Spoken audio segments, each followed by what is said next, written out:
Hello, Seiiti Arata. This is a special episode because it is longer, it is more detailed, it is complete to help you against your intrusive thoughts, against your overthinking. So pay attention here. The more you fight an intrusive thought by trying to force that thought away, the more your brain treats that thought as important. Think about this. The more you fight an intrusive thought by trying to force that thought away, the more your brain treats that thought as important. That is why overthinking gets worse when you try harder to stop thinking. Today, I'm giving you a technique to help you called cognitive defusion. Cognitive defusion solves this by teaching you one skill. Stop arguing with the thought. Start seeing the thought just like a thought. When you learn this distance, the thought can still appear to you, but it no longer controls your life, your sleep, your attention, or your identity. Cognitive defusion comes from acceptance and commitment therapy, often shortened to ACT. ACT is a form of therapy that has been developed by the American psychologist Stephen Hayes and other researchers. In many forms of cognitive behavioral therapy that you might know, you learn to examine a particular thought and ask whether that thought makes sense, if it is accurate. ACT takes a different route. ACT asks a different question. Do you need to obey this thought right now? And that difference matters when you are exhausted from arguing with your own mind. Sometimes the best move is not to win the argument. Sometimes the best move is just to stop treating that thought as a command, as reality, as an order. If intrusive thoughts are making you feel unsafe or unable to function, use these tips here just as a practical tool, but also, of course, get qualified help. This conversation here is not a replacement for therapy. This is a way to understand one useful psychological skill that you can start practicing today. Learn the difference between thoughts and facts. They are not the same. Cognitive fusion happens when you treat a thought as if that thought is a fact, as if it is truth. For example, the sentence, "I am a failure." Well, that appears on your mind, and instead of seeing that sentence as just a thought, you believe the sentence is a fact about you. That is cognitive fusion. You are fused with the thought because there is no distance between you and the sentence in your mind. Have you noticed how fast this can happen? A thought appears for just 1 second, and then suddenly your body reacts as if something dangerous is going on. Your chest tightens, your attention narrows, you start reviewing your entire life, your mistakes, your future, your relationships, and every possible reason that thought could be true. The thought may have started at just 1 sentence, but after 10 minutes of you fighting against that thought becomes a whole mental storm. And here's the trap. When you fight an intrusive thought by trying to force that thought away, your brain can interpret that fight as proof that the thought is important. The brain keeps checking that thought because the brain thinks that there might be danger over there. And that is why suppression often fails. You say, I should not think about this. But now your mind has to be checking whether you're thinking about this or not. That checking keeps that thought alive, active in your mind. Sometimes the painful thought is pretty obvious. You hear, "I am a failure," again and again. And sometimes that painful thought is a little bit hidden. You don't hear that rule clearly. You just feel the panic that the rule creates. So close your eyes and listen to this example here that I'll give you to understand. Imagine Christina, 32-year-old manager on marketing department in a big company. Christina has a demanding job. She manages campaigns and meetings and deadlines and clients, and People who sometimes judge her work in one sentence. Last Thursday, during a meeting, one colleague made a quick joke about her slides. Christina answered, smiled, and continued. From the outside, that moment lasted for less than 10 seconds, but in Christina's mind, that moment kept growing. At lunch, Christina remembered the joke. In the ride back home, Christina remembered that joke again.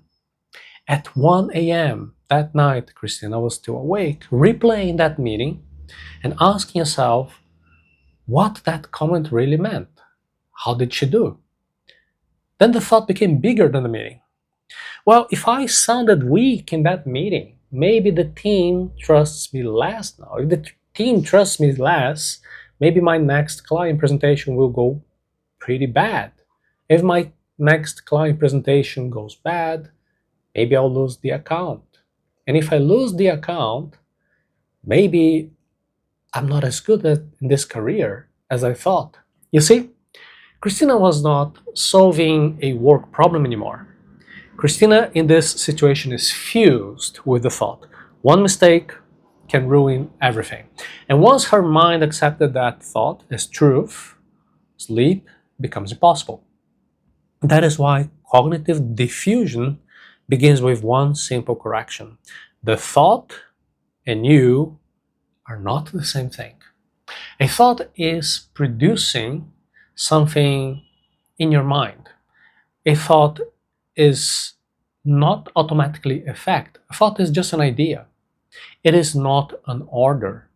A thought is not automatically your identity, who you are in the world. And once you understand that, then you can start using the first technique. You can neutralize the power of your thoughts using labels.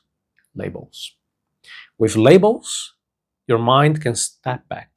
The first cognitive diffusion technique is called the labeling method. The labeling method changes how you speak at yourself when a painful thought appears to you. You see, the usual way is direct fusion. You go and say, I'm an idiot. That sentence makes the thought sound like it is your identity, like it is true. The labeling method adds a few extra words in front of the sentence. Instead of saying, I'm an idiot, you say, I notice that I'm having the thought that I am an idiot. What changes here? The painful sentence is still there, right? I'm an idiot. But now you're no longer inside of the sentence. You're now a person noticing the sentence. There are now two things. There is you, the person who is observing, and then there is the thought that is being observed. And that small distance, that makes a huge difference. It really matters. Let's say you are trying to sleep, and the thought appears, I ruined everything.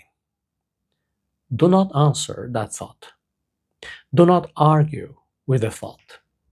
Do not spend the next hour building a whole legal defense against that thought. Instead, just say this. I notice that I'm having the thought that I ruined everything. And then you repeat that sentence slowly, one more time. I notice that I'm having the thought that I ruined everything.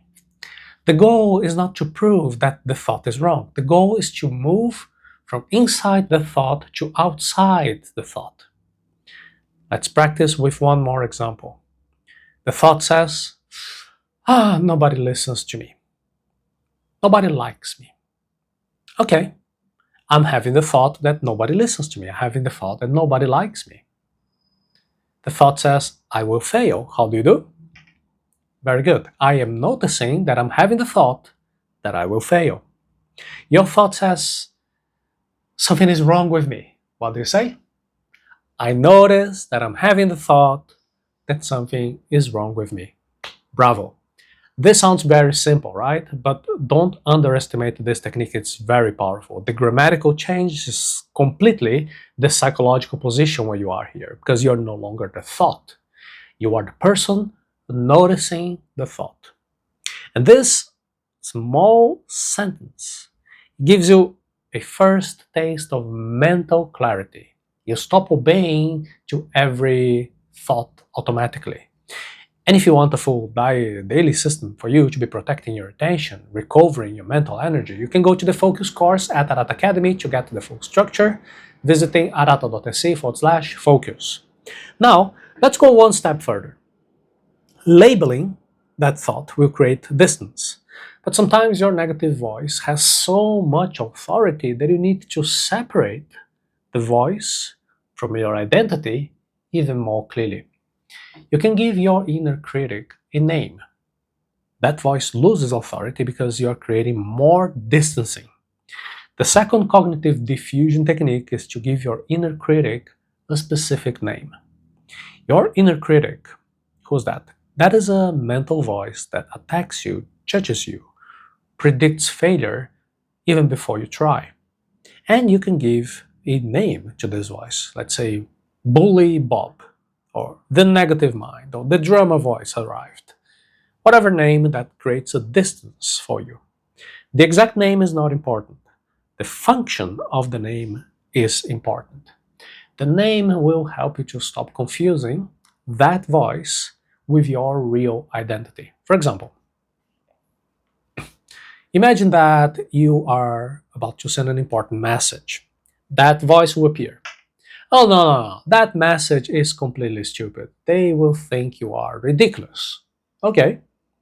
If you are fused with that thought, you will obey that thought, the voice of fear, and then you will delete the message. Or you will keep rewriting the message over and over. You're going to waste many minutes of your life. Maybe you'll never send that message. But if you use cognitive diffusion, you say, oh yeah, all right, here's Bully Bob again. Bully Bob telling me that my message is stupid. Thanks, Bully Bob. Now the thought is no longer your identity. The thought is something that Bully Bob is saying. You can even answer with a short line. Thank you, Bully Bob. I heard you. Well, I'm still going to send that message because I need to do other stuff later. Notice the difference. Here, you're not pretending that the thought never appeared or the thought went away. You're not trying to silence Bully Bob, that voice. You're simply refusing to give that voice full authority over your life, over your next action. This technique is especially useful when the same type of thought keeps appearing over and over again. If the thought always says, you will fail, give a name. If the thought says, oh, you're going to embarrass yourself, give that voice a name, right? If the voice is saying, oh, you are behind everybody else, what are you going to be doing? You give a name to that voice and say, thanks, I heard you, and I'm still going to go ahead. The name is separating that voice from you. You're not the person listening. The named voice is just one random voice in the room. And once that voice becomes just one random voice in the room, that voice can complain without becoming the leader of your life. Now, let us handle a slightly different case. Sometimes the problem is not a full sentence. Sometimes it is just one single word that has too much emotional power over you. Do you have a scary word? If so, you can repeat that word until that word becomes only noise, sound. The third cognitive diffusion technique uses sound to reduce the emotional power of that scary word. Pick one word that triggers panic in you. Maybe the word is awkward, or failure, or stupid. You say that word out loud many times in a row. You repeat that word for 30 seconds. You repeat that word 50 times. You keep repeating that fast enough so that the scary word becomes just weird noise. And after repetition, something very interesting will happen. The word starts to lose the emotional power, the meaning for a moment. It just starts to sound like noise, like sound. That experience will teach your brain something very important. A word can trigger fear, but the word is not danger itself. The sound and the threat, they are not the same. For example, imagine that the word failure is very scary for you. So it brings shame, fear, old memories, future worries, right? But if you repeat failure, failure, failure, failure, failure, failure many times, that word can begin to feel less like a prediction of your future, as more like just a sound that your mouth is doing. That does not solve your whole life, and that's not the problem that we're trying to address here. The point is to loosen the automatic connection between that word and the emotional fear, the emotional panic you're having. You can also sing your negative thought to a silly tune. You can use a funny cartoon voice. Failure, failure, failure.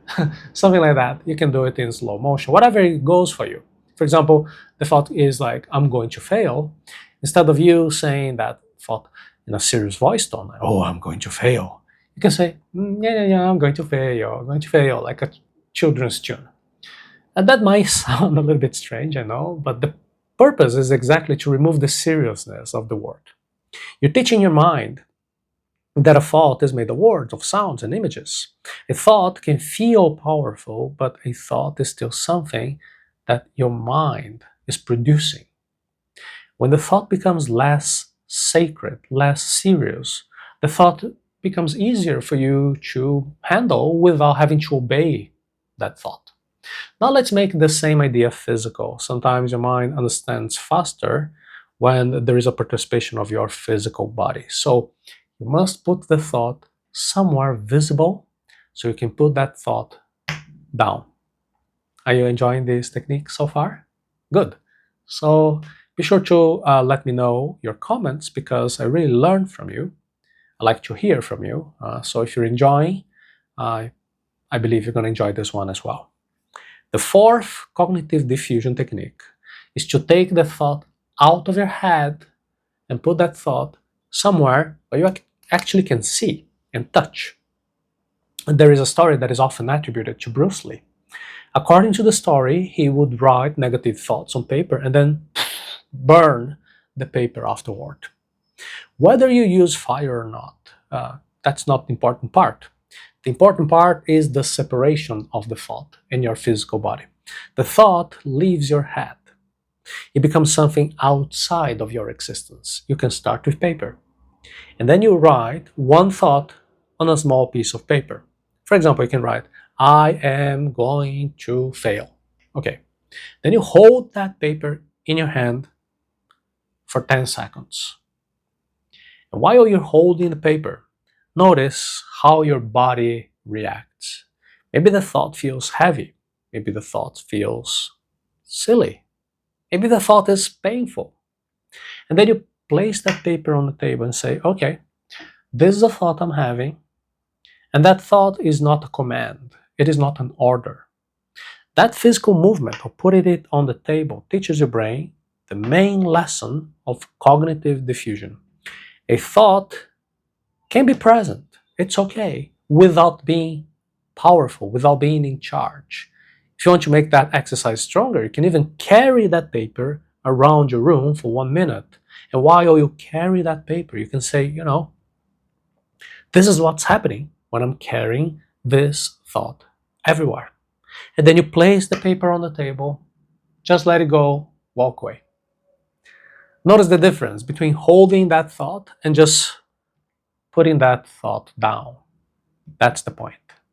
This is also one reason that journaling can feel very calming, because when you write your worry on paper, you move that thought of that worry from inside of your mind to the outside world. Now you can look at that worry without being trapped inside of your worry. The worry may still matter to you. You may still need to handle that problem. It might be real, but you're now looking at that problem with more distance. Do you see? That distance is the skill you just acquired here. You're not trying to erase your mind. You're training yourself to relate to your mind in a different way. So, today, tonight, when an intrusive thought occurs to you, you need a simple order to follow. First, label the thought. Oh, okay, I noticed that I'm having the thought that. Second, Name the voice. Oh, that's my inner critic talking now. Third, choose one physical action. Write that thought on paper and put that paper on the table or on the trash bin. Only use the repetition technique when you have this one specific word that creates panic for you. It could be failure, awkward, stupid, embarrassment. And that order gives you something concrete that you can do. When your mind tries to pull you into another hour of overthinking, you know exactly what to do now. The goal is not to destroy painful thoughts. The goal is to stop treating every thought as truth. When a thought attacks you, you can label that thought. Step back and ask, is this helping me to take my next useful action?